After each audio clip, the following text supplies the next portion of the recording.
Welcome to my channel Tanuja lifestyle. আজকে আমরা এসেছি ইকো পার্কে। যেহেতু আমরা যাত্রাগাছে থাকি, যাত্রাগাছ থেকে এখানে বেশি দূর না, মোটামুটি 3-4 মিনিট লাগে। 2 নম্বরে নেমেই সামনেই টিকিট কাউন্টার। প্রথমে টিকিটটা কেটে, যেহেতু এদিক দিয়ে ঢুকলে আর এপাশ দিয়ে বেরোতে পারবো না, ওই জন্য পুরোটা ঘুরে তারপর বেরোবো। আগে টিকিট কাউন্টারটা টিকিটটা কেটে নিই, তারপর ওদিকে যাবো।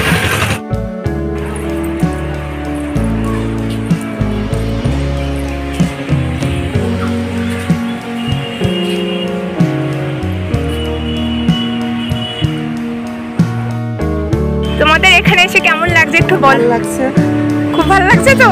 এটা কিন্তু অনেকটা বড় এরিয়া, যারা এসেছেন তারা তো জানেনই ইকো পার্ক আর নিকো পার্ক। ইকো পার্কে যেহেতু এক একজনের 30 টাকা ভাড়া, আর নিকো পার্কের এক একজনের ওই যেহেতু ওটা এন্ট্রি ফি 350 টাকা নেয়। ওখানে ওয়াটার পার্ক আছে, অনেক কিছু আছে। এখানে যেহেতু অনেকটা এরিয়া নিয়ে, এখানে টয় ট্রেন সমস্ত কিছু আছে। যারা ঘুরে দেখতে পারবে না হেঁটে হেঁটে, তারা ট্রেনে বা এরকম করে যাবেন। পুরোটা এরিয়া নিয়ে ওই যে আইফেল টাওয়ার, যেটা আমার বাড়ির ছাদের থেকেই দেখা যায়। আর ঝিল, এখানে ঝিলে মেবি ভাড়া মনে হয় 50 টাকা না 100 টাকা করে নেবে।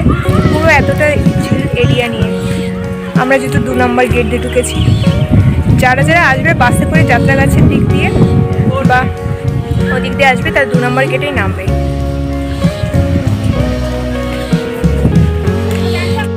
একটা ওই প্ল্যানেটেরিয়াম করা আছে এটারই আন্ডারে, ওটা অনেকটা দূর।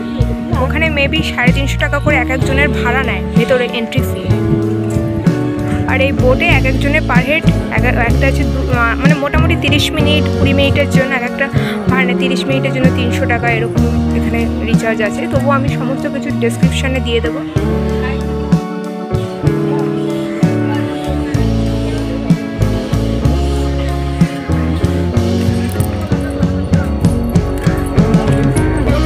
সাইকেল ভাড়া আধা ঘন্টার জন্য 150 টাকা করে নেবে। যারা যারা সাইকেলে চড়তে ইচ্ছুক তারা এসে 150 টাকা দিয়ে আধা ঘন্টার জন্য সাইকেল চালিয়ে পুরো এরিয়াটা ঘুরে দেখতে পারবে।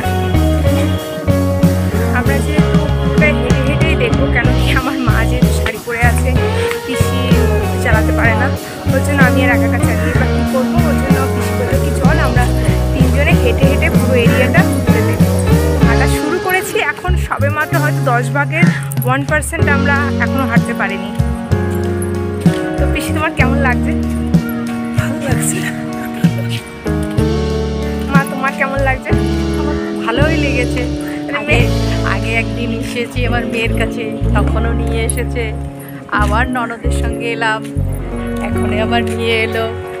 তা আবার আসবা তো মেয়ের বাড়ি? হ্যাঁ, আসতেই তো থাকবো, মেয়ে যখন আছে এখানে আসতে তো হবেই।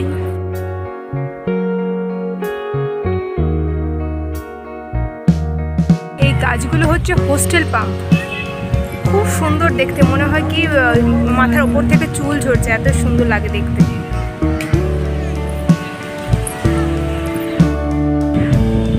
মা আর পিসি দাদুর সাথে পোজ দিয়ে নিচ্ছে, খুব সুন্দর দেখতে দাদুটাকে। পিসি দাঁড়িয়ে আছে, মাও বেশ বসে আছে দাদুর পাশে। আপনারা যতটা এরিয়া দেখতে পাচ্ছেন ততটা এরিয়া নিয়েই হচ্ছে ইকো পার্ক। ওই পেছনে যেটা, ওটা হচ্ছে আইফেল টাওয়ার। আমরা যেহেতু আগে সামনের দিকে যাচ্ছি, তারপর সামনের দিকটা ঘুরে পেছনের দিকে যাব।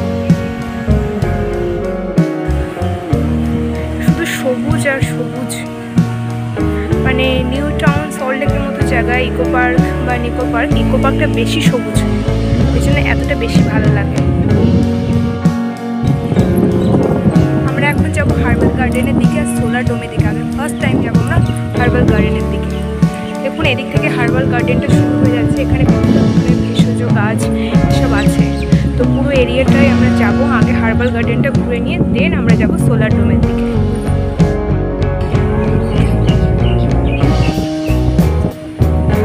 চালতা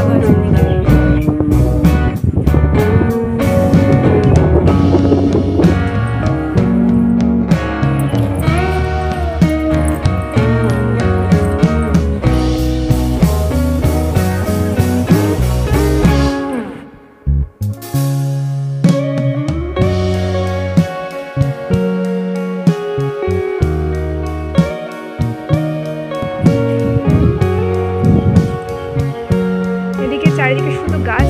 এদিকে হচ্ছে গোলাপ বাগান। এটা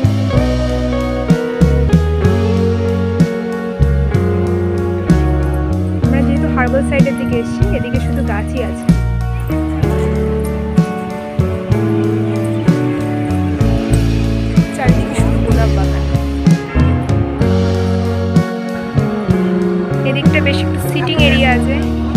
হ্যাঁ, এদিকে মা আর পিসি একটু বসে আছে।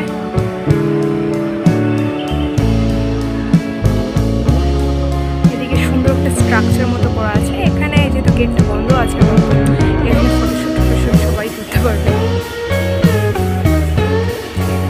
আমরা এখন সোলার ডোমের দিকে যাচ্ছি।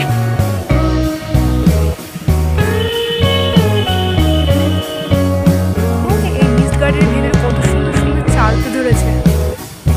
চালগুলো খুব সুন্দর।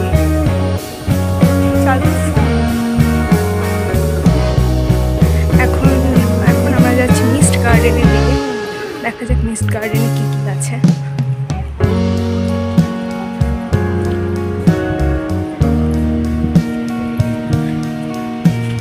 এদিকে বেশি গ্রিক স্ট্রাকচারে যেমন করাগুলো, স্কাল্পচারগুলো করা না, ঠিক তেমন গ্রিক স্কাল্পচারের স্ট্যাচুগুলো করা মিস্ট গার্ডেনের দিকে। যারা যারা এসছো তারা তো দেখেছই। যেহেতু এটা অনেকটা এরিয়া নিয়ে, মোটামুটি 3-4-5 ঘন্টা হাতে সময় নিয়ে। ওই ভেতরে দুটো আবার জিরাফ আছে। মিস্ট গার্ডেনটা বেশ অনেক বড়। এদিকে আবার বেশ ডিয়ার্স আছে অনেক।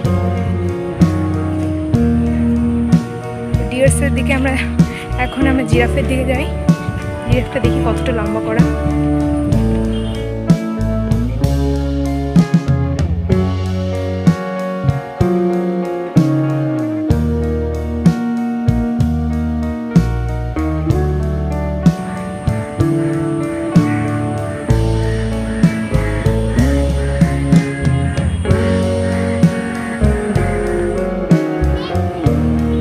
বেশ কতগুলো ডিয়ার্স আছে। এদিকে শুধু গাছ। এদিকে হচ্ছে রেইন ফরেস্ট, সবগুলোই রেইন ফরেস্ট। চালতা গাছ আছে, দেবদারু গাছ আছে, বিভিন্ন ধরনের গাছ এখানে। এদিকে বাঁশ গাছের ঝোপ। ওদিকে আবার সবেদা গাছ, বিভিন্ন ধরনের গাছ।